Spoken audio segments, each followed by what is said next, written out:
अब क्या कर्नाटक में खेला होगा? डीके शिव कुमार के खिलाफ 3 मंत्रियों ने मोर्चा खोल दिया है।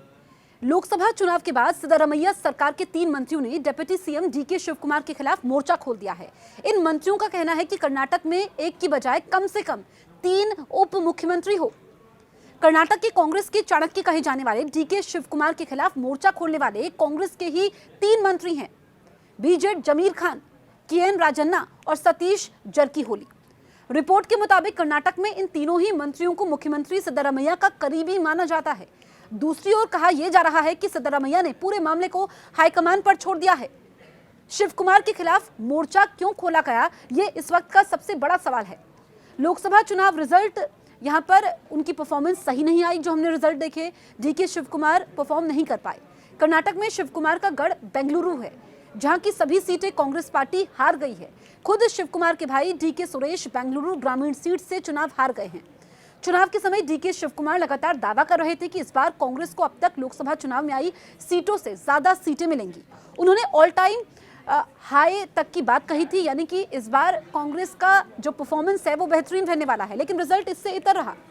शिव कुमार के करीबी रामलिंगा रेड्डी की बेटी सौम्या भी बेंगलुरु दक्षिण से चुनाव हार गई हैं। डीके सुरेश और सौम्या रेड्डी की हार का अंतर 2.5 लाख से ज्यादा वोटों का है। इतना ही नहीं, शिव कुमार जिस जाति वोकलिंगा से आते हैं उसके वोटर्स भी एनडीए की तरफ शिफ्ट हो गए। सीएसडीएस के मुताबिक 2023 के विधानसभा चुनाव में जेडीएस और बीजेपी को वोकलिंगा समुदाय का 41% वोट मिला था, जो अब बढ़कर 44% हो गया है। दलित मुसलमानों की हिस्सेदारी भी बड़ी वजह है। दरअसल कर्नाटक में पहले विधानसभा चुनाव और अब लोकसभा चुनाव में दलित और मुस्लिम समुदाय के लोगों ने कांग्रेस का जमकर समर्थन किया है। सीएसडीएस के मुताबिक लोकसभा चुनाव में 66% दलितों ने कांग्रेस के पक्ष में मतदान किया है, जबकि एनडीए को सिर्फ 32% दलितों का वोट मिला।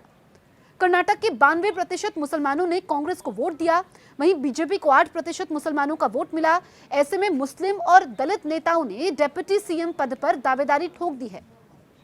वहीं डिप्टी सीएम के इस पूरे बवाल पर शिव कुमार ने भी प्रतिक्रिया दी है।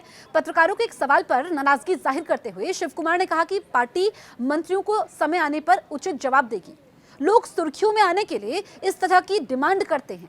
शिव कुमार ने आगे कहा कि सीएम और डिप्टी सीएम बनाने का फैसला हाईकमान का होता है। अब जो भी हो, लेकिन कर्नाटक का सियासी पारा तो चढ़ गया है।